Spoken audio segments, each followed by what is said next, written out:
On the Sufferings of the World by Arthur Schopenhauer, translated by Thomas Bailey Saunders, read by Luke Johnson of the humanities teaching app Noetic. This is in the public domain. Unless suffering is the direct and immediate object of life, our existence must entirely fail of its aim. It is absurd to look upon the enormous amount of pain that abounds everywhere in the world and originates in needs and necessities inseparable from life itself as serving no purpose at all and the result of mere chance. Each separate misfortune, as it comes, seems no doubt to be something exceptional, but misfortune in general is the rule. I know of no greater absurdity than that propounded by most systems of philosophy in declaring evil to be negative in its character. Evil is just what is positive. It makes its own existence felt. Leibniz is particularly concerned to defend this absurdity, and he seeks to strengthen his position by using a palpable and paltry sophism. It is the good which is negative. In other words, happiness and satisfaction always imply some desire fulfilled, some state of pain brought to an end. This explains the fact that we generally find pleasure to be not nearly so pleasant as we expected, and pain very much more painful. The pleasure in this world, it has been said, outweighs the pain, or at any rate, there is an even balance between the two. If the reader wishes to see shortly whether this statement is true, let him compare the respective feelings of two animals, one of which is engaged in eating the other. The best consolation in misfortune or affliction of any kind will be the thought of other people who are in a still worse plight than yourself. And this is a form of consolation open to everyone. But what an awful fate this means for mankind as a whole. We are like lambs in a field, disporting themselves under the eye of the butcher, who chooses out first one and then another for his prey. So it is that in our good days we are all unconscious of the evil fate may have presently in store for us. Sickness, poverty, mutilation, loss of sight or reason. No little part of the torment of existence lies in this, that time is continually pressing upon us, never letting us take breath, but always coming after us, like a taskmaster with a whip. If at any moment time stays his hand, it is only when we are delivered over to the misery of boredom. But misfortune has its uses. For, as our bodily frame would burst asunder if the pressure of the atmosphere was removed, so if the lives of men were relieved of all need, hardship, and adversity, if everything they took in hand were successful, they would be so swollen with arrogance that though they might not burst, they would present the spectacle of unbridled folly. Nay, they would go mad. And I may say, further, that a certain amount of care or pain or trouble is necessary for every man at all times. A ship without a ballast is unstable and will not go straight. Certain it is that work, worry, labor, and trouble from the lot of almost all men their whole life long. But if all wishes were fulfilled as soon as they arose, how would men occupy themselves? What would they do with their time? If the world were a paradise of luxury and ease, a land flowing with milk and honey, where every jack obtained his Jill at once and without any difficulty, men would either die of boredom or hang themselves. Or there would be wars, massacres, and murders, so that in the end mankind would inflict more suffering on itself than it has now to accept at the hands of nature. In early youth, as we contemplate our coming life, we are like children in a theater before the curtain is raised, sitting there in high spirits and eagerly waiting for the play to begin. It is a blessing that we do not know what is really going to happen. Could we foresee it? There are times when children might seem like innocent prisoners, condemned not to death but to life, and as yet all unconscious of what their sentence means. Nevertheless, every man desires to reach old age. In other words, a state of life of which it may be said, it is bad today and it will be worse tomorrow, and so until the worst of all. If you try to imagine as nearly as you can what an amount of misery, pain, and suffering of every kind the sun shines upon in its course, you will admit that it would be much better if on the earth, as little as on the moon, the sun were able to call forth the phenomena of life, and if here as there, the surface were still a crystalline state. Again, you may look upon life as an unprofitable episode, disturbing the blessed calm of non-existence. And in any case, even though things have gone with you tolerably well, the longer you live, the more clearly you will feel that, on the whole, life is a disappointment, nay, a cheat. If two men who were friends in their youth meet again when they are old, after being separated for a lifetime, the chief feeling they will have at the sight of each other will be one of complete disappointment at life as a whole, because their thoughts will be carried back to that earlier time when life seemed so fair as it lay spread out before them in the rosy light of dawn, promised so much, and then performed so little. This feeling will so completely predominate over every other that they will not even consider it necessary to give it words. But on either side, it will be silently assumed and form the groundwork of all they have to talk about. He who lives to see 2 or 3 generations is like a man who sits some time in the conjurer's booth at a fair and witnesses the performance twice or thrice in succession. The tricks were meant to be seen only once, and when they are no longer a novelty and cease to deceive, their effect is gone. While no man is much to be envied for his lot, there are countless numbers whose fate is to be deplored. Life is a task to be done. It is a fine thing to say, defunctus est. It means that the man has done his task.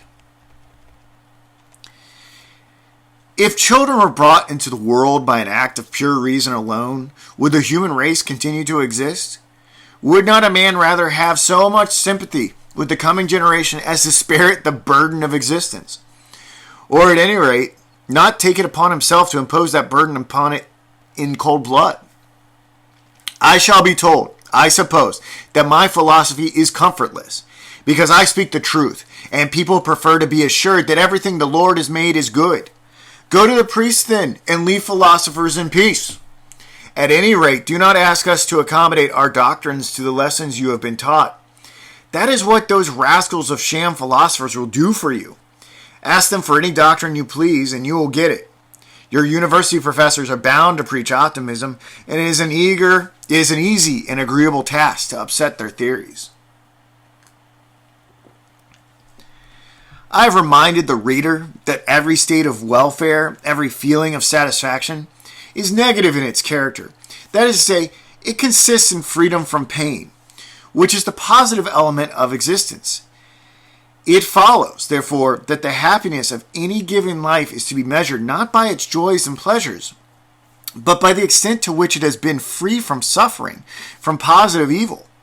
If this is the true standpoint, the lower animals appear to enjoy a happier destiny than man. Let us examine the matter a little more closely.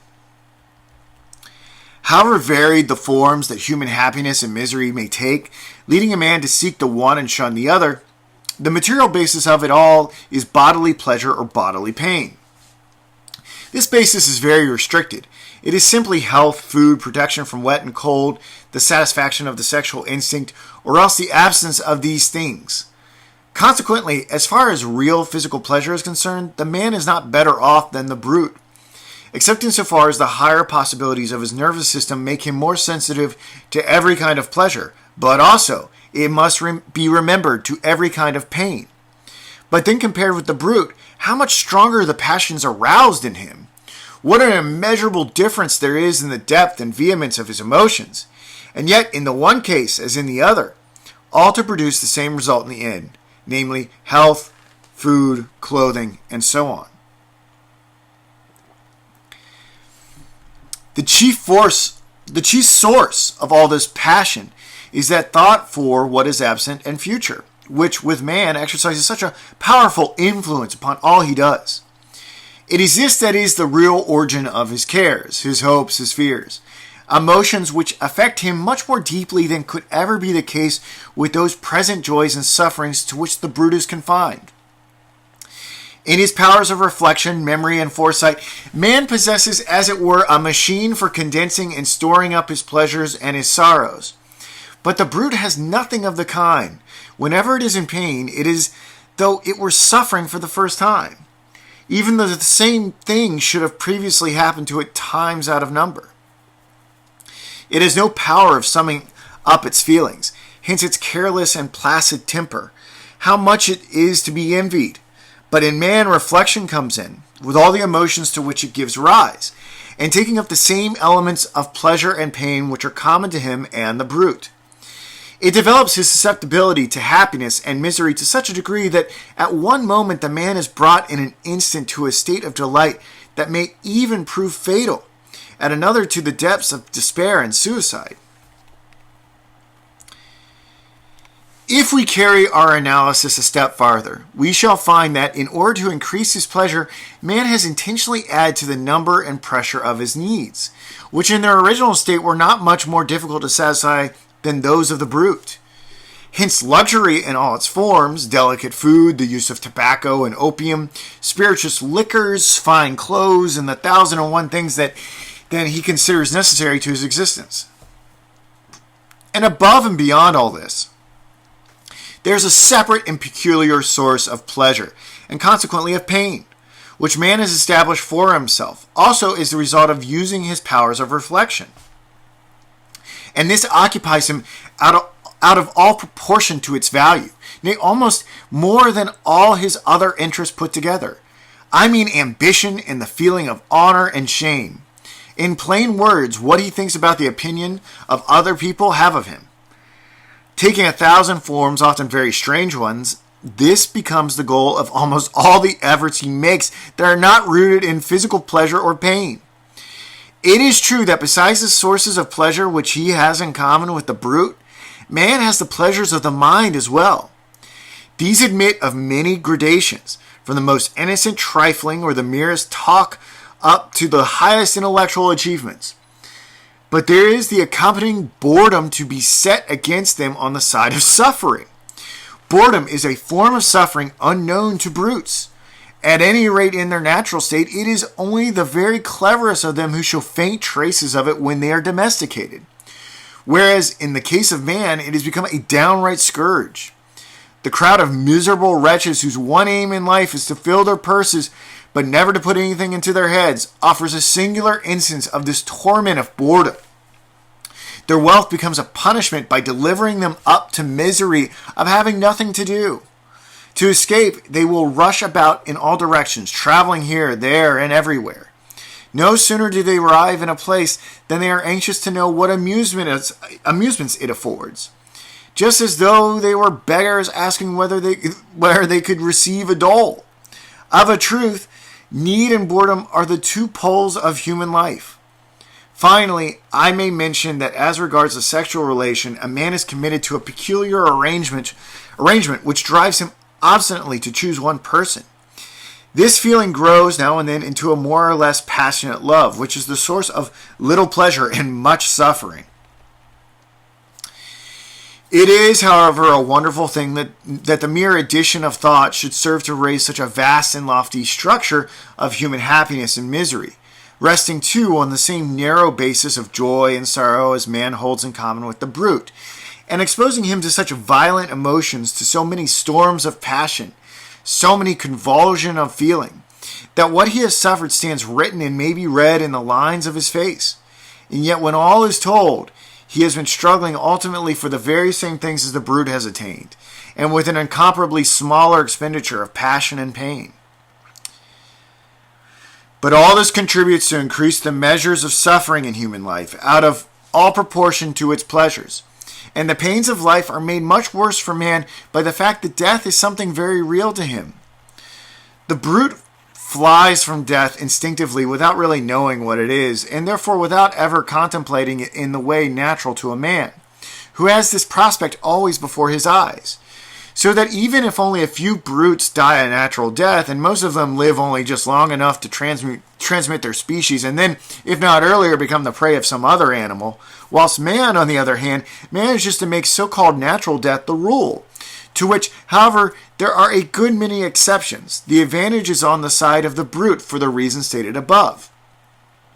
But the fact is that man attains the natural term of years just as seldom as the brute, because the unnatural way in which he lives and the strain of work and emotion lead to a degeneration of the race, and so his goal is not often reached.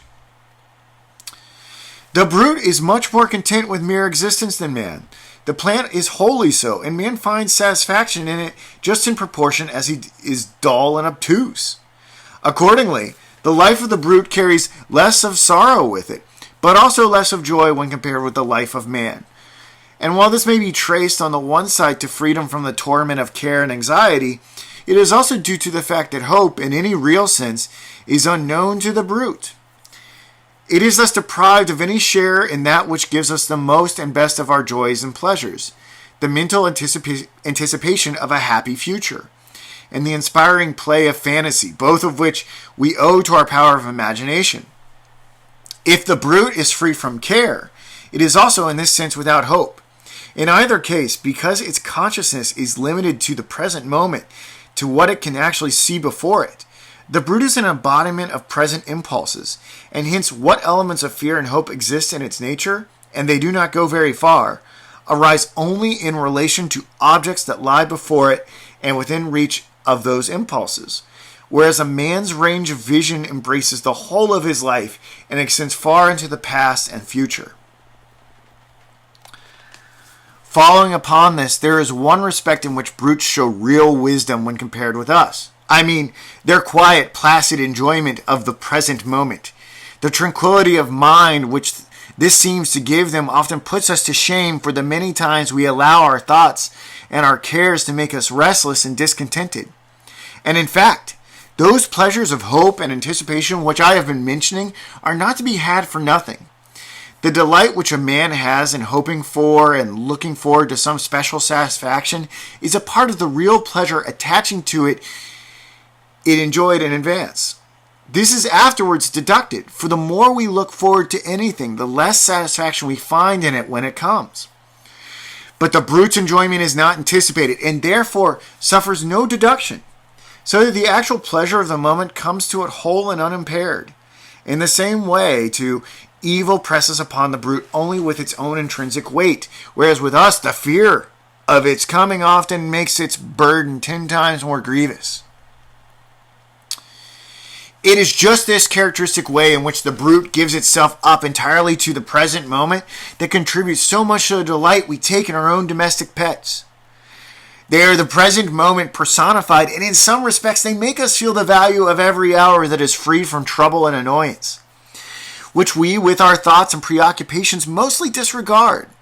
But man, that selfish and heartless creature, misuses this quality of the brute to be more content than we are with mere existence, and often works it to such an extent that he allows the brute absolutely nothing more than mere bare life.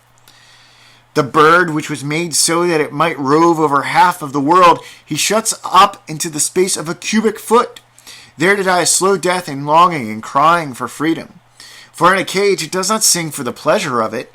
And when I see how man misuses the dog, his best friend, how he ties up this intelligent animal with a chain, I feel the deepest sympathy with the brute and bumping indignation against its master. We shall see later that by taking a very high standpoint, it is possible to justify the sufferings of mankind.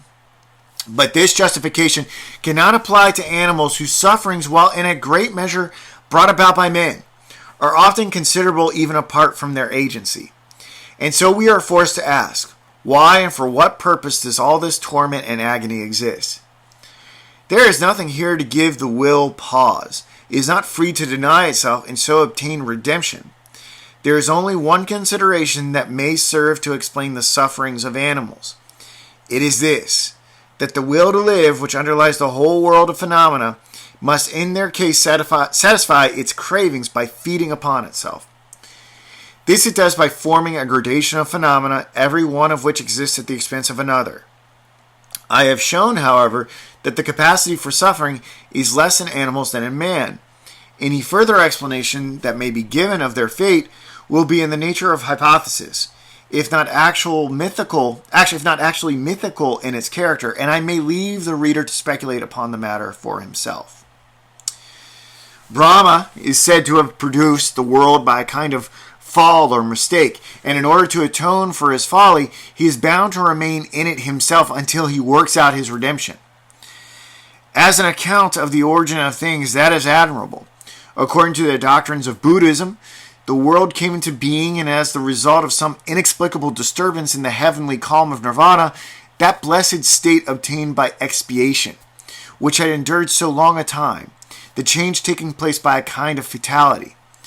This explanation must be understood as having at bottom some moral bearing, although it is illustrated by an exactly parallel theory in the domain of physical science, which places the origin of the sun in a primitive streak of mist, formed one knows not how. Subsequently, by a series of moral errors, the world became gradually worse and worse, true of the physical orders as well, until it assumed the dismal aspect it wears today. Excellent! The Greeks looked upon the world and the gods as the work of an inscrutable necessity.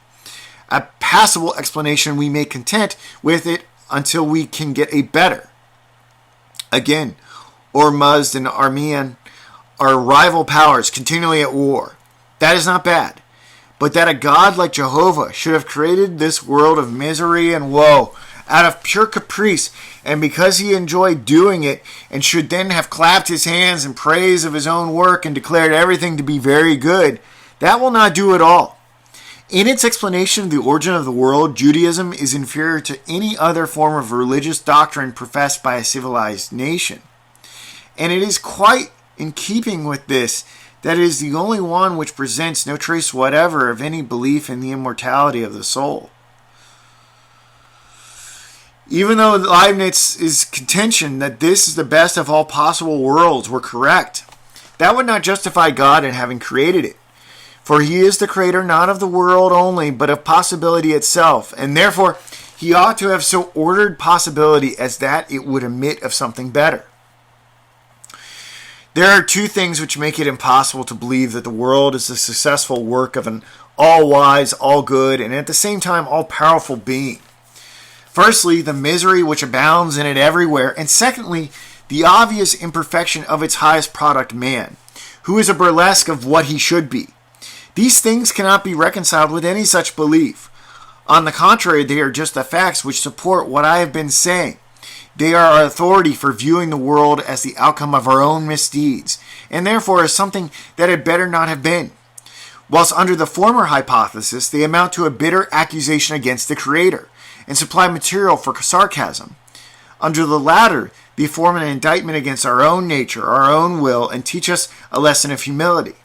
They lead us to see that, like the children of a libertine, we come into the world with the burden of sin upon us, and that it is only through having continually to atone for this sin that our existence is so miserable, and that its end is death. There is nothing more certain than the general truth that it is the grievous sin of the world which has produced the grievous suffering of the world. I am not referring here to the physical connection between these two things lying in the realm of experience. My meaning is metaphysical. Accordingly, the sole thing that reconciles me to the Old Testament is the story of the fall. In my eyes, it is the only metaphysical truth in that book, even though it appears in the form of an allegory. There seems to me no better explanation of our existence than it is the result of some false step, some sin of which we are paying the penalty. I cannot refrain from recommending the thoughtful reader a popular, but at the same time profound treatise on this subject by Claudius, which exhibits the essentially pessimistic spirit of Christianity. It is entitled, "Cursed is the ground of thy sake." I should say, "Cursed the ground for thy sake." Between the ethics of the Greeks and the ethics of the Hindus, there is a glaring contrast. In the one case, with the exception, it must be confessed, of Plato, the object of ethics is to enable a man to lead a happy life. In the other, it is to free and redeem him from life altogether, as is directly stated in the very first words of the Sankhya Karika. Allied with this is a contrast between the Greek and the Christian idea of death. It is strikingly presented in a visible form on a fine antique sarcophagus in the Gallery of Florence, which exhibits in relief the whole series of ceremonies attending a wedding in ancient times, from the formal offer to the evening which Hymen's torch lights the happy couple home. Compare with that the Christian coffin, draped in mournful black and surmounted with a crucifix. How much significance there is in these two ways of finding comfort in death. They are opposed to each other, but each is right. The one points to the affirmation of the will to live, which remains sure of life for all time, however rapidly its forms may change. The other, in the symbol of suffering and death, points to the denial of the will to live, to redemption from this world, the domain of death and devil. And in the question between the affirmation and the denial of the will to live, Christianity is the last resort right.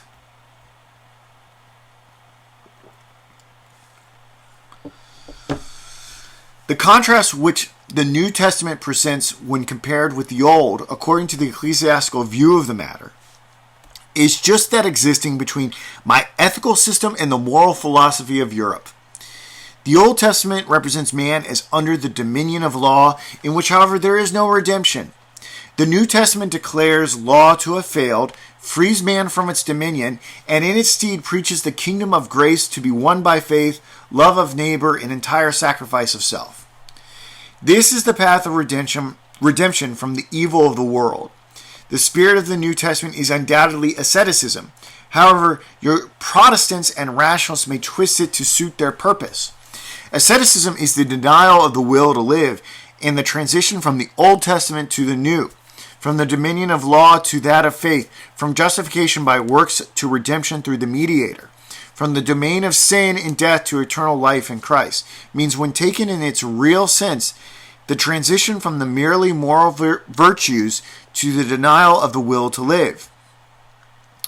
My philosophy shows the metaphysical foundation of justice and love of mankind, and points to the goal to which these virtues necessarily lead, if they are practiced in perfection. At the same time, it is candid in confessing that a man must turn his back upon the world, and that the denial of the will to live is the way of redemption. It is therefore really at one with the spirit of the New Testament, whilst all other systems are couched in the spirit of the Old, that is to say, theoretically as well as practically, the result is Judaism, mere despotic theism. In this sense, then, my doctrine might be called the only true Christian philosophy. However paradoxical a statement this may seem to people who take superficial views instead of penetrating to the heart of the matter.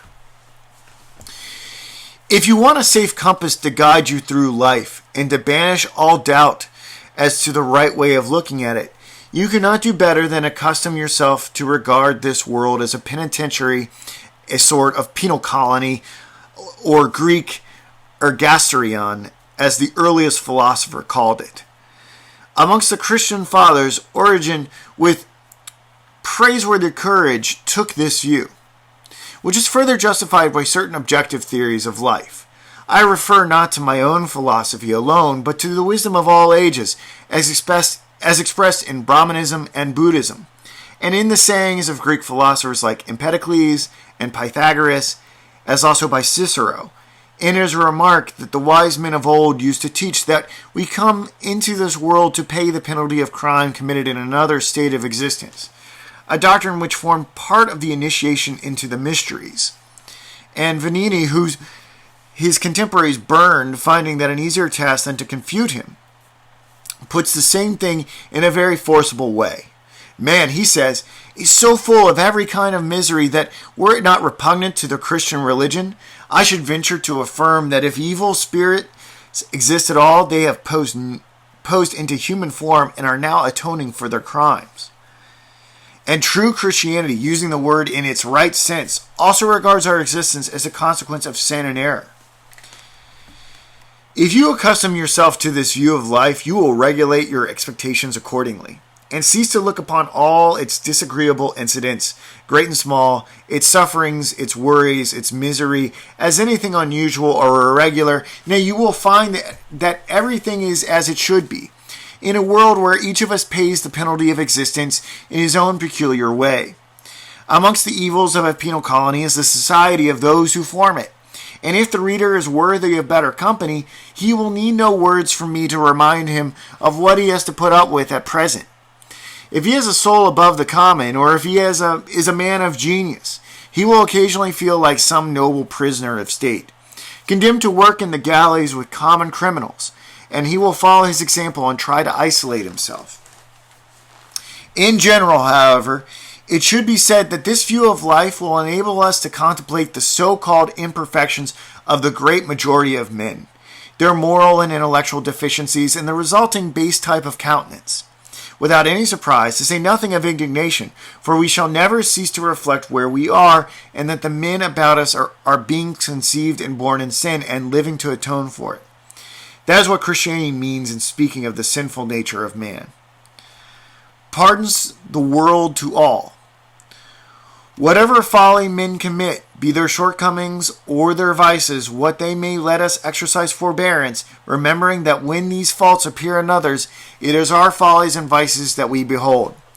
They are shortcomings of humanity to which we belong, whose faults one and all we share.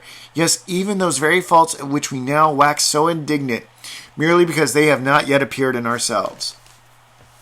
They are faults that do not lie on the surface, but they exist down there in the depths of our nature, and should anything call them forth, they will come and show themselves, just as we now see them in others. One man, it is true, may have faults that are absent in his fellow, and it is undeniable that the sum total of bad qualities is in some cases very large, for the difference of individuality between man and man passes all measure. In fact, the conviction that the world and man is something that had better not have been is of a kind to fill us with indulgence towards one another. Nay, from this point of view, we might well consider the proper form of address to be not Monsieur, Sir Mynheer, but my fellow sufferer, Soci Malorum, Compagnon de Miseres. This may perhaps sound strange, but it is in keeping with the facts. It puts others in a right light, and it reminds us of that which is after all the most necessary thing in life, the tolerance, patience, regard, and love of neighbor, of which everyone stands in need, and which therefore every man owes to his fellow.